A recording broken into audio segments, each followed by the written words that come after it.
Hey guys, God bless you all. Hope everyone is doing well. Um, it's been an exciting week for me. Had some very crazy revelations from the Lord that I can't quite put my finger on. Um, just praying the other day, I had a friend that had a vision. As you know, I've done a lot about Adam and Eve on this channel. Um, and then a friend of mine had a dream about Adam and Eve, told me about it. I prayed about it. The Lord immediately told me to go watch the movie Flyboy, or not Flyboys, but The Lost Boys. I had to kind of do a double take on that.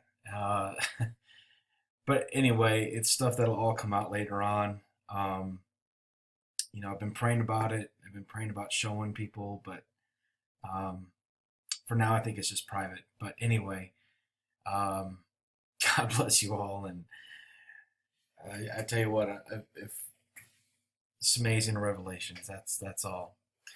Another amazing revelation is this study, and what I want to tell you about this study is, um, for a long time, Zechariah 5.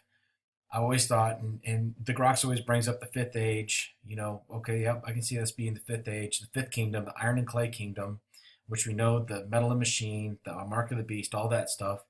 Um, and he always attributes this chapter to the Iron and Clay Kingdom. Now, I don't think he goes into what it's really talking about, the flying scroll. Um, if you take a look at it, it could be a missile. It could be a nuclear warhead. Um, However, arrows usually represent missiles in the Bible, from what I can tell, and I might be wrong. And I'm not saying this isn't about nuclear war. I did a video on it 4 years ago thinking it was about nuclear war, and maybe it is, but maybe there's another meaning too. Um, so I got to looking at this. I was just kind of surfing through the Bible the other day, just going over some verses about the thief and the robber, and because that's what the mark of the beast is about. It's about the thief and the robber stealing your soul, stealing who you are. And I was looking at, just to name them off the top of my head, if you want to look at them, was Malachi 2:11, Jeremiah 17:1, Hosea 13:8, Matthew 24:42, Galatians 4:23.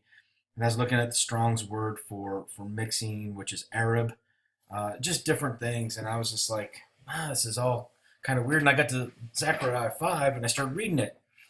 And as I started reading, I was like, this isn't about nuclear war. This is, and I'm going to get off the nuclear war thing. So I'm just going to totally focus on what I saw. So, but this isn't about nuclear war. This is about something else.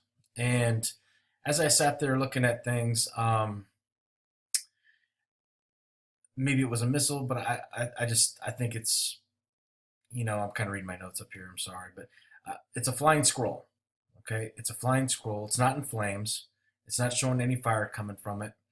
The only things that we know about it is it's a scroll, and it gives us the dimensions. And it says it's 20 cubits length by 10 cubits wide.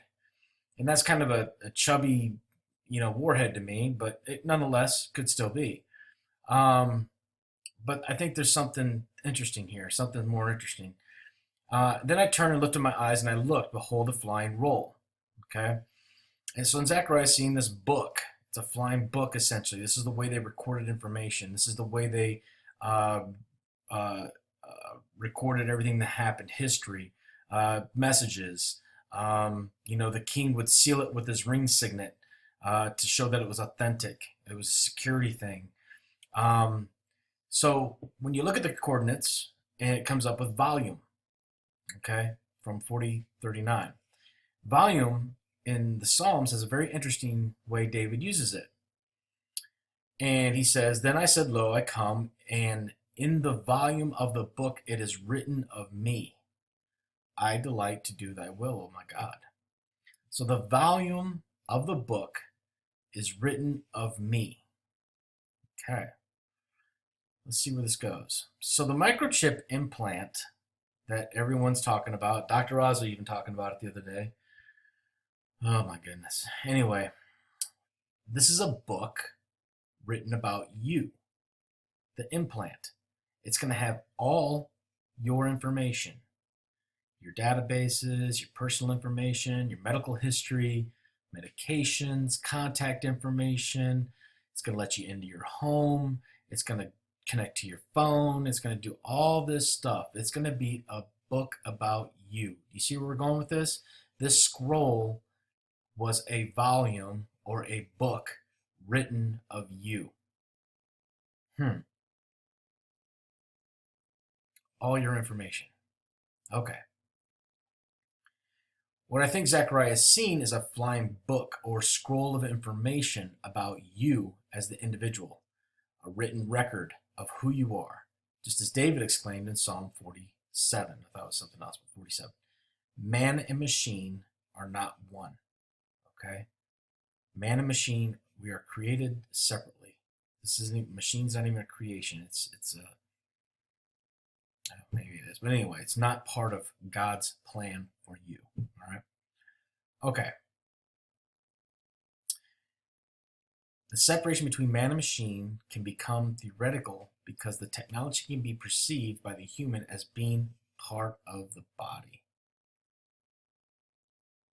So this guy is saying that technologically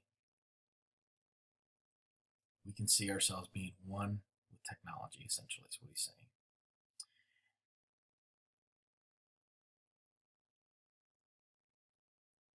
Okay, so then we get the dimensions. So we know it's a flying book. All right, we know book takes us back to Daniel, or volume takes us back to David, apologize, about you. Book written of me. Okay, I think you got that point. Okay, so a cubit, the length is 20 cubits by 10. Okay, the cubit is an ancient unit based on the forearm length. Okay, basically from your elbow to your tip of your middle finger is a cubit. Okay, so this is something that obviously is much larger than a microchip. Okay, so there's no denying that. The measurements, if you were to condense them down to a smaller level, like millimeters, okay, maybe. That'd be a stretch. Okay, units of measure in biblical times were palms, spans, ells, parasangs, which is like a mile, or traveling distance, a large traveling distance. So why do we see a large RFID slash scroll if that is in fact what we're seeing? The measurement numbers of the unit for measuring have deeper meaning than I think what we're seeing in plain sight. So if you look at the volume, all right, or the square footage here of this flying scroll, it's 200 cubits. So now let's take a look at the word cubits and see what that exactly means. We know it's a measurement, that's a given. Cubits comes from this word H520, a ma, which essentially is mother. And it says also a unit of measure from the forearm to the tip of the finger, essentially. Cubit. You go to 517, and what does that mean? Well, 517 means to bond, as the bond of a family. Creepy. Bond of the family, in a wide sense. A mother. Bonding. We see a bond here, do we not? To bond as a family, a unit set of people, like-minded, conjoined. Do we find this in the end times of the Bible? Revelation 17:13, those that take the mark of the beast will have a hive, have one mind, and they shall give all their power and strength unto the beast. One mind. They're going to have one purpose. They're going to be a hive mind, as some people, I think John Kleck says that. A hive type mind mentality. Also, I thought this was interesting. This is from Dr. Roger Lear. If you watched the previous video, which I hope you have, this capsule, this tissue, this alien implant this guy had in his body, I'm going to scroll up here a little bit, bonded, clung tightly, all right, to the metallic core, and it bonded with this guy's body. All right, the tissue actually wanted to be encased with this thing. It bonded to it. It was a bonding, okay? Once you take this thing, there'll be no getting it out, okay? And some people I think are saying, well, I just cut off my arm. I don't think you're going to have that choice. And here's why. One, because when you take this mark, this capsule, what you're doing is bonding with an entity. And this entity is not going to leave. It is not going to leave. It is going to be in your house, which is your body, the temple, forever. Okay, we'll get into that in a minute, but that's part of the bonding as well. Resembling the somebody say that word, epithetical tissue which clung tightly to the metallic core. Small vessels appeared to be in the yellow liquid, which are evident of a tissue layer. All this stuff, if you continue reading the study, and you can go to his website, Dr. Roger Lear, alienscalpel.com, I believe, and it'll tell you the whole story about taking this thing out of this guy, and it's amazing. Once it's there, no getting it out. Okay, like I just stated, we have a twofold bonding example here. Not just with the RFID will bond directly with your body, you'll never get it out, but you'll bond directly with the beast and his system, and add another one there, the alien entity that will come inside you. All right, remember this all goes back to the iron and the clay, the harsh rule, the aliens. Okay, you got to watch the other video because I'm not gonna dive back into other water that I was already in. Okay, what about the numbers? Okay, the dimensions of the RFID do not seem to make any sense. All right, I looked at online to see if I could find anything, 20 millimeter by 10 millimeter, anything like that. I didn't. Okay, if it's a missile, like I said, stated, it's going to be short and squatty. It even seems. Um, One possibility is to multiply 10 by 2. I'm sorry, 10 by 20, and look at the number 200. All right. Number 200 is in the Bible some odd 34 times, and it's used in different cases. One case I thought was interesting was David killed 200 Philistines, right, to get the daughter of Saul. And we know the Philistines were Nephilim, or we should know that by now. And they were all slain by David. Okay. David, we know, represents a Christ-type figure, okay, the king of Israel. The book of Enoch also mentions the number 200. And in this case, it's the exact number of the fallen that came to the daughters of men to intermingle with them. These are the leaders of the 200 angels and all the others with them, and they took them for wives that they chose. Everyone chose for himself one each, and they began to go into them, bond with them, and were promiscuous with them, and they taught them charms, spells, and they showed them cutting of roots and trees. This is the same scenario that's coming here soon. The fallen angels are going to come back. They're going to bond with us, and they're going to teach us things, and we're going to have all the metallic gadgets and all the technological gadgets that we can dream for. All right, that's going to be the trade. It's going to be bondage and servitude for information. Right there. They taught them. They were promiscuous. They bonded. 200. Now here was something interesting. Okay, I did find a 200 here. Emissions from the device shall be confined within a 200 kilohertz band, which shall lie wholly within the frequency range. Okay, so it gives the dimensions of the frequency band. I don't know squat about frequencies or anything like that. I do know this is a relatively high frequency band, but it was like you look at the chart and it shows like satellites and everything else. But anyway, I thought this was interesting that it had a 200 kilohertz megabyte or band that it will use.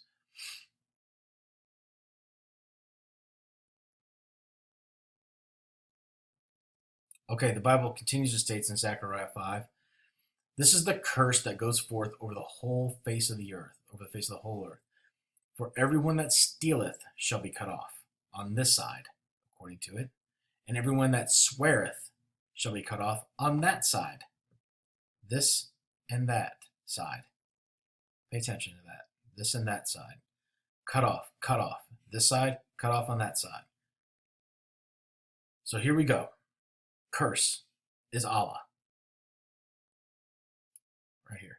Allah. Curse, swear, adjourn. Bad sense. Allah and curse is Hebrew. Okay? I think most people awake have seen something like this before. Now, Daniel 9:11. You all have Israel have transgressed my law. God is saying this. Even by departing, that they would not obey my voice. Therefore the curse is poured out upon us, and the oath that is written in the law of Moses and the servant of God, because we have sinned against him. God judges two things: people, individual, and nations. People and nations, people and nations. Individuals, you will stand before God and you will receive judgment. Nations will receive judgment. Okay? We have sinned against him, therefore we are going to have a curse poured upon us. Allah is Satan. Okay? Allah is the devil. Allah is the curse. Allah is the thief. All right, keep all those things in mind. Cut off on this side and cut off on that side. What does that mean? Therefore hath the curse devoured the earth, and they that dwell therein are desolate. Satan will devour the earth. He is a roaring lion, seeking whom he may devour. Therefore all the inhabitants of the earth are burned, and few men left. The curse is Satan by way of the beast, by way of the one world system, backed by false wonders, lying signs, his religion, Islam. The mark will seal your fate, period. You will then become part of them, one mind, one system, bonded. The curse will go out over the entire earth, and there will be no place that it does not fall. Total control, total lockdown, total bondage. Islam is all about bondage, enforced by fear, controlled by lying, signs, and wonders. Now, I just had something I'm trying to think about. Where was it at?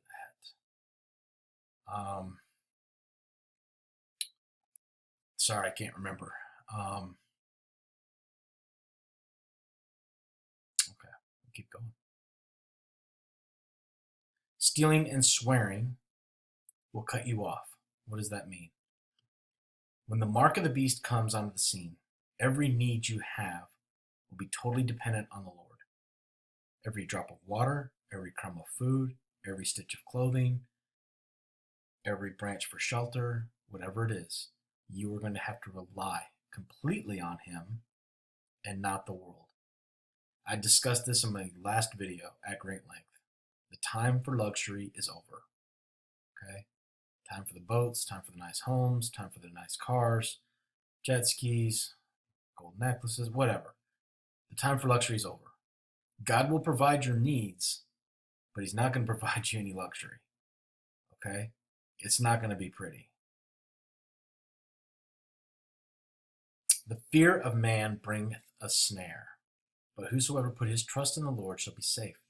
The fear, the bondage, the fear, all this terrorism, hey, chaos in the streets, civil war, all these things. All right, who's at my house? All these accountability of people. Who's this guy? This guy's Islam. No, he's Hispanic.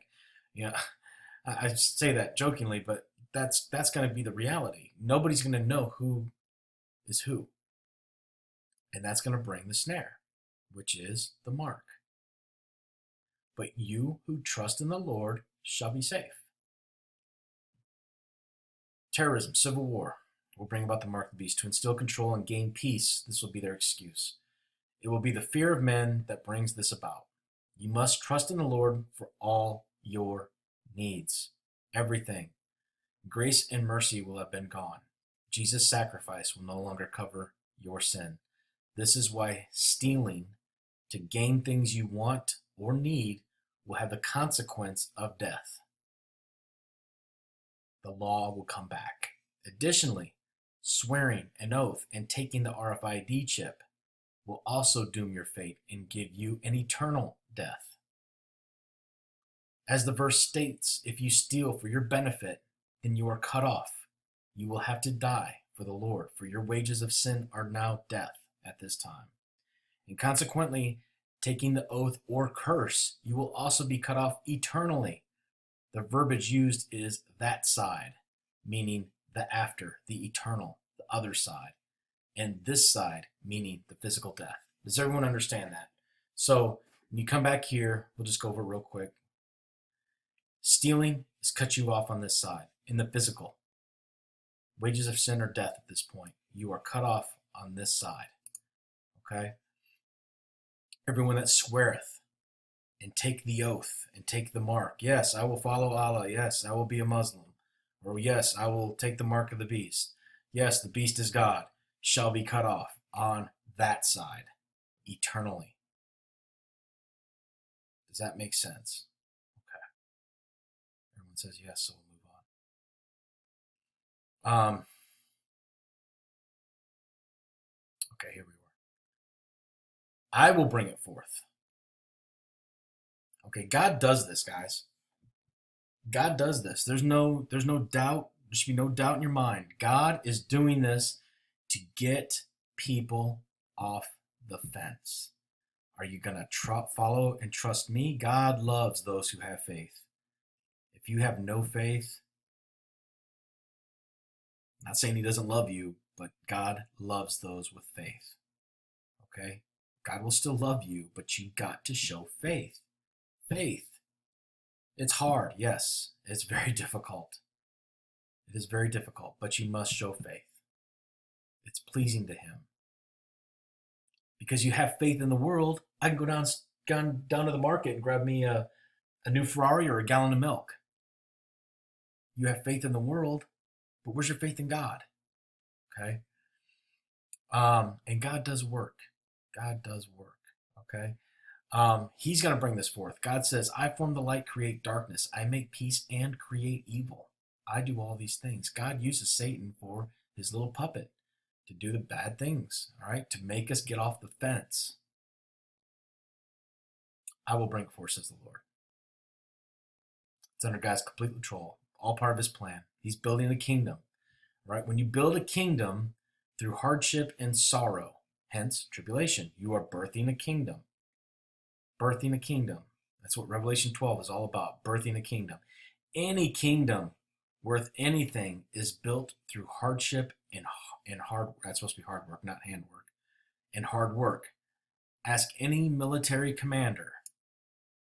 Are his best soldiers those that have been through rigorous training and combat, or the ones fresh off the street playing Xbox? When you build a kingdom, or you build a unit, it is hard training, hard work, teamwork, relying on your commander, trusting him to do the right things to get you ready for war. Where the bullets start flying, you can trust in the training that he gave you. All right? He is building a kingdom, okay? It's easy for God could just hand out crowns and hand out everything right now and be like, hey, you guys did a great job down there on the planet. Yeah, I'm really happy with you all. And then what? Okay? But these experiences, these hardships, this hard work, getting in the fields, witnessing to people, it sucks. It's hard. Okay? It's very hard. And Satan does not like it. Trust me. Okay? But you are in his camp and you are wrecking his camp. And God sees this as beautiful. So anything worth hard work and hardship is going to be worth fighting for. He's building a kingdom. Okay. It shall enter the house of the thief, into the house of him that sweareth falsely by name. Okay. So we're not scrolling back up there all the time. Okay, the house of the thief, where do evil spirits reside? When an unclean spirit is gone out of a man, he walketh in dry places, seeking rest and finding none. And he says, I will return to my house in which I came out. And when he comes back, he finds it swept and garnished. Then goeth he and taketh him 7 other spirits more wicked than himself, and they enter in and dwell there. And the state of the man is worse than the first. So what this is saying is essentially this, okay, real quick. When you have an unclean spirit inside you, okay, and you become a believer, you become for God, okay, and this unclean spirit, God cleans you out, gets you out this rut that you've been in, all this bondage that you've had, and he cleans you up, and he finds you, and he makes you clean, and he garnishes you, and you're reading the word, but then you slip, and you start to fall back into sin. The spirit will come back, and he'll bring others with him. But the point is this unclean spirit dwells in you. You are the house. And he's calling it his house. Okay? House, the temple. It's another word for temple. Okay? So what I'm saying is the spirit is dwelling in you, the temple. Let's continue on. Okay, we'll get back to the more of this. Verily, verily, I say unto you, he that enter not by the door into the sheepfold, but climbeth up some other way, is the same as a thief and a robber. God, Jesus, stands at the door and knocks. If any man hears my voice, I will open the door, come into him, and will sup with him, and him with me. The robber comes in not by the door, by some other way, climbeth up some other way. He's a thief and a robber. Okay? Jesus, I stand at the door and knock. He's polite. He's the gentleman. Know you not that you are the temple of God, and that the Spirit of God dwelleth in you? And if any man defile the temple of God, him God shall destroy, for the temple of God is holy. Which temple are you?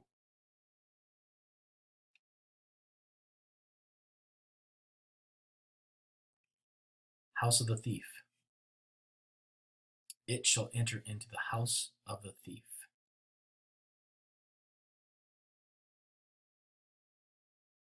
The thief cometh not, but to steal, kill, and to destroy. Jesus comes that they may have life, and that it might be more abundant. He's the good shepherd. The good shepherd giveth his life for his sheep. Okay, so Jesus stands at the heart and knocks to be let in. He's a gentleman, will not force himself on anyone. We all have free will to follow him or not. He is the still small voice of reason and love that we hear. Okay? He will not put us into a predicament where he has to force himself. The enemy, however, will do exactly that. Satan is known as the thief. He comes to kill, steal, and destroy. You. Kill, steal, and destroy you and your eternal state. Okay, let's look at the sheepfold. The sheepfold was a structure made of stone or wood. It has a pen. It held sheep and offered protection. There's only one door in and one door out, and the shepherd kept the door. Now the Lord stands and knocks to be let into the sheepfold. You as a nation, or you as a person. We were blessed as a nation when we followed his laws and statutes. He wants to lead us to green pastures and have life more abundantly. Okay? Just like back in the day. Everyone always says, back in the day, back in the day. And he would still do that to this day, but we have rejected him. All right? The thief, Satan, who is not the good shepherd, he is the idol shepherd, all right, Zechariah 11, comes into the sheepfold another way. Not the door. Not by laying down his life, but a way that is deceptive, dark, and elusive. This is how he's getting into the sheepfold. By another way.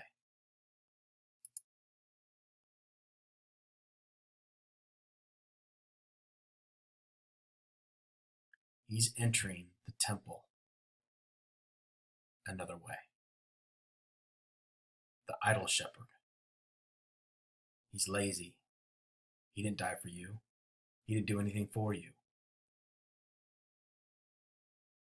Jesus worked for our salvation.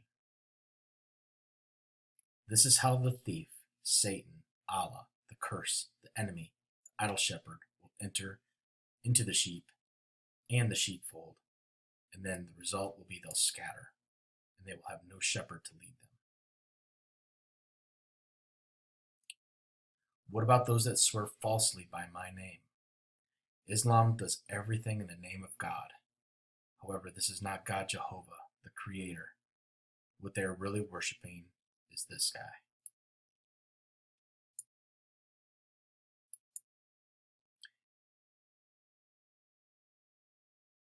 Idol shepherd, fear and bondage, fear and bondage. They will pull you out of the synagogues, churches. Yea, the time cometh that whosoever killeth you will think that they do God a service. In the name of Allah. And these things they will do unto you because they have not known me or the Father. They will have people in confusion. The sheep will be scattered. Who is God? Who is the Messiah? There will be false oaths, false Christs, false prophets, swearing to you that this mark is good, it's okay. They're using God's name as a justification for those to take the mark. But the Bible clearly says, do not take it. They will twist scripture. They'll look at scripture about government. I think there's one in Romans, I'm not sure. wanting you to trust the government. They will invoke everything they can muster, including false miracles, alien approval, to take this mark of the beast. Remember, DNA is not off limits in God's rule book. Okay? Satan has been using DNA and manipulating DNA since Genesis 6, cloning apostles and disciples, swearing falsely for you to follow them. For such are false apostles, deceitful workers, transforming themselves into apostles of Christ. Satan transforms himself into an angel of light. It shall remain in the midst of his house, and shall consume it with the timber and the stones. Would we see timber and stones? It would consume the sheepfold. Sorry. Once taken, there's no getting rid of it. It's over at that point. It will remain inside you. And not only you, but throughout the entire world. It's coming, and it is not leaving. It will change your soul for eternity, living inside you that will go away, that will not go away. It will attach itself to your very being. It says right there, it shall remain in the midst of his house, your temple, your country. It's not going anywhere. The sheep and the sheepfold, and it will consume it, the timber and stones thereof. The building materials for the sheepfold, timber and stones. This is you also in symbolism. Make the makeup for you and your body. Consider these verses here. And he took the blind man, this is Jesus saying, he took this blind man, and he let him out and put spit in his hands, and takes him to a well, has him wash his eyes, and he says, I see men as trees walking. And I imagine what God did in his wonderful, wonderful wisdom is to give us a clue here. He overhealed this guy's spiritual eyes. And he says, I see men walking as trees. And if you watched my forbidden fruit video, I talk a lot about the tree of knowledge of good and evil, and also the tree of life, and what they actually are. Are they real trees or what? Why does he see men as trees? Because the symbolism is trees. We're trees. We produce fruit. This is fruit, this video. So that's what this guy sees. And then God essentially goes, let's take a look at that again. And then he restored him, and he saw clearly, okay, now I see just regular old people walking around. So God, I think, overhealed this guy. And I think my friend Monique, she showed me that. And I was like, wow, that really makes sense, because he almost like overhealed him. And we are stones. Okay? It's like 1 Peter 2:4. You are also living stones in a spiritual house, holy priesthood. Those that take that mark will be tortured by fire and drink the wrath of God, and they'll be tormented in the presence of God and his holy angels. This mark will put a demon inside you that will consume you. Hive mind. Your mind will not be your own. Notice the words cubit, to bond, and the measurement, 200, the fallen, to bond with the fallen. Okay, I'm going to show you a couple video clips. I don't think there's sound on this for just a second, but I think we'll get into it. What this mark does, is it takes, and this requires study, but if you study the morning star, Jesus says, I am the morning star, the star of David. The morning star is the dog star Sirius, okay? And the dog star Sirius, and you almost need to watch this God Stargate video series. This is part of it here. Gives you an idea. You exchanged your dog for this chip. Okay, your dog will be gone. That's why in the Wizard of Oz, she's like, I'll get you and your dog too. Because the wicked witch, Satan, is trying to say, I'm going to get you, Dorothy, and I'm going to take your soul with it, because you're going to give up that star. You're going to give up that open door, which is the dog. On earth as it is in heaven, as a dog guards our home, all right, and does not allow anyone that's not supposed to be in our home in the home, as Jesus guards the throne of God in heaven. Jesus is the door. Jesus is the way. You got to go through him to get to God, all right, to get to the Father. And so a sense, all right, and God showed me this, Jesus is the dog star. I'm not saying Jesus is an angel, but all angelic beings are represented by stars in heaven.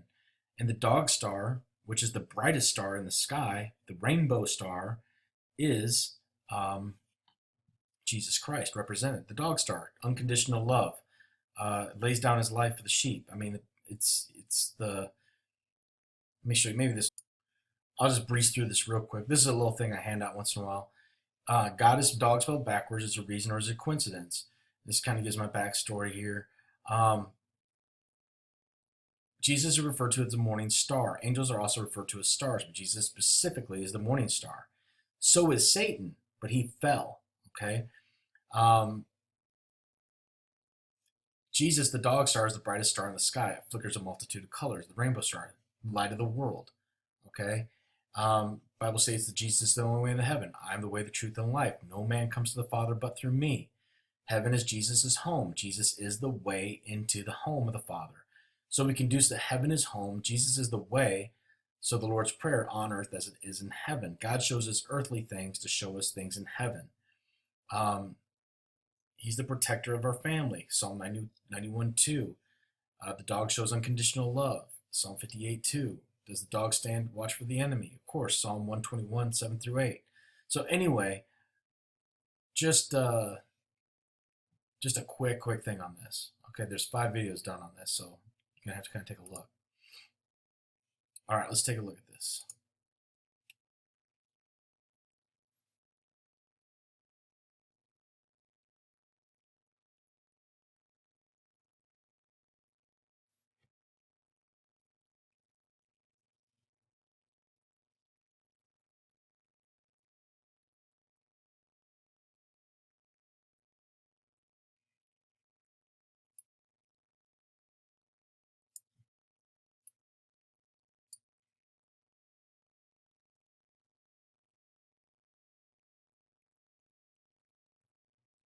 Everyone, today we're going to map out some of Baghdad and Iraq. See that man is right here. Perfect. Now this gets very intricate through here. We're going to actually show this man is taking the mark of the beast and he's going to lose his soul and a connection to the star systems as we've been showing.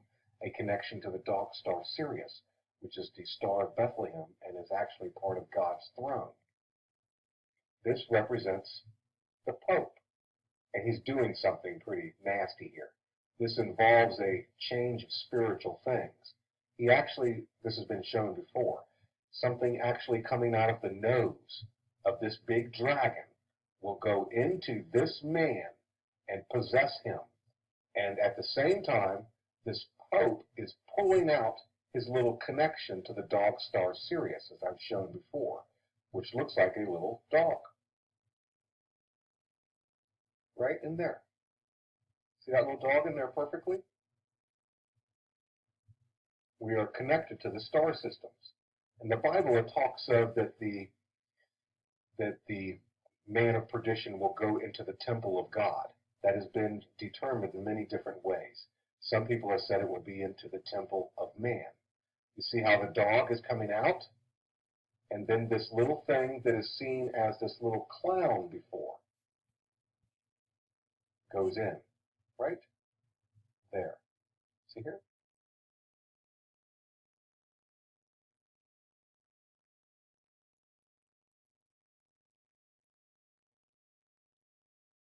Here he goes.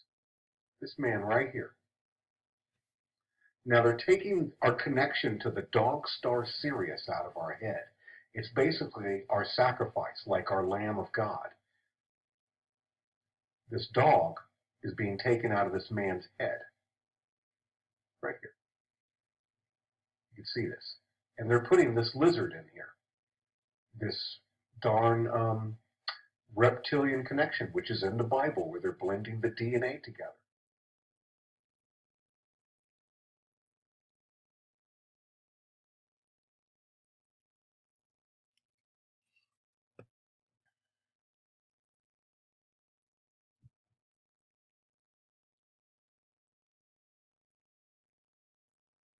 Here's the angel right here by the lines perfectly, even with the little halo.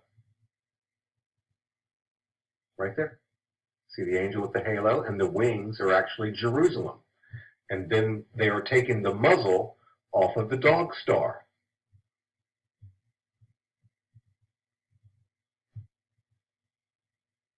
Here is the dog star being opened up. Now you can see that Syria also represents this bull coming. See the bull mask? You can see the mask being taken off of the dog star, matching this glyph. When you look right here, you will begin to see Obama's face, all right here. Now up here, you can see the dog star right here. And this would be the Star of Bethlehem is what the evidence is showing right now. And in the Hopi legends, this is the blue kachina. And when it removes its mask is the beginning of the time of trouble, the Great Tribulation.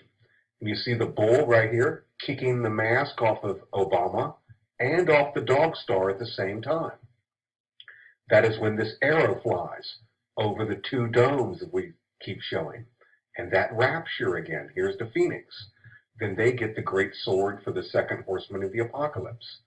And they begin doing the beheadings right up here. You can see that right there. There's the dog. There's the big bull horns coming off. There's Michael Jordan. This could be the time when Michael, the archangel, stands up also. And when he stands up, the dead rise and the devil is cast down, and it all begins. All right here. When we look at maps of the CERN. Okay. So anyway, that's where I'll close. Hope you liked it. God bless you all. Please play over the information, obviously, and use discernment. And I'll see you at the wedding feast of the Lamb.